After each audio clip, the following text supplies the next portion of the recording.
So yung mga kawan, good morning sa ating lahat. Samahan nyo sa aking pagluluto ng isdang yellowfin. Kami ay namili sa Pantaria.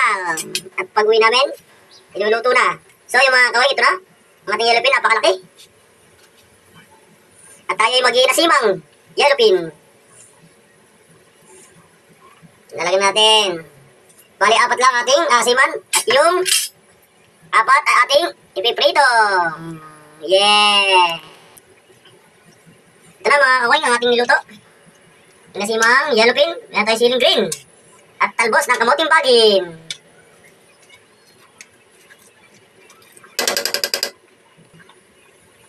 So ngayon mga kaway, ngayon na lang ulit tayo nag-video at ngayon na lang ulit tayo nagluto sa ating kusina. Ang kusina ni Cooking TV.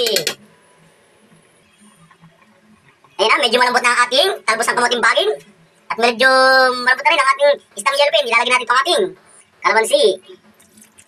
Ating pampaasim, kalamansi. Yun, nagbago ng kulay, naging kulay violet na. Nakikita na ang kulay. Bali, haluin natin ang bahagya. At mamaya, lalasahan na natin. Kung lasang yellowfin baga o tulingan ko. Siyempre, pag ginawang balugbog, yellowfin. Pag itim, tulingan yun. Ito talagang malasa. Sariwang sariwa. Galing pang Impantarial.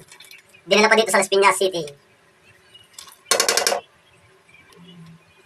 Yan, dito na tatapos ang ating pagluluto ng inasimang yellowfin. At mamaya abangan nyo ang pagluluto ko ng pritong yellowfin na naman. Ang kanyang kadugsong. Nagbabalik na naman ang cooking nyo sa kusina, Cooking TV. Ito na, pipirito na natin ang ating kadugsong ng ating yellowfin na binili sa Real Impanta. Medyo nag-aalip po yun ang ating mantika. Sobrang init na, ilalagyan na natin itong ating isdang yellowfin. Yun, asbok, ang puso. Aray ko. Yay, ikutok mo, ang gusto mo.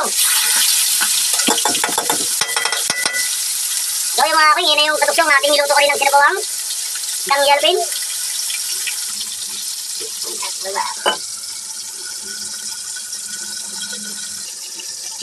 At yung bubuksan at ating babalik ka rin ang ating isdang yellowfin.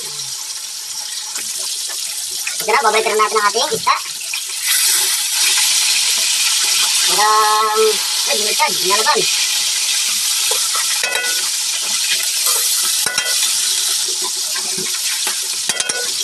Napakaganda ang pagkakaluto ng ating isda.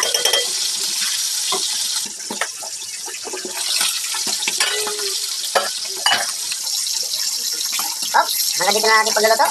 Maraming salamat sa inyong panonood.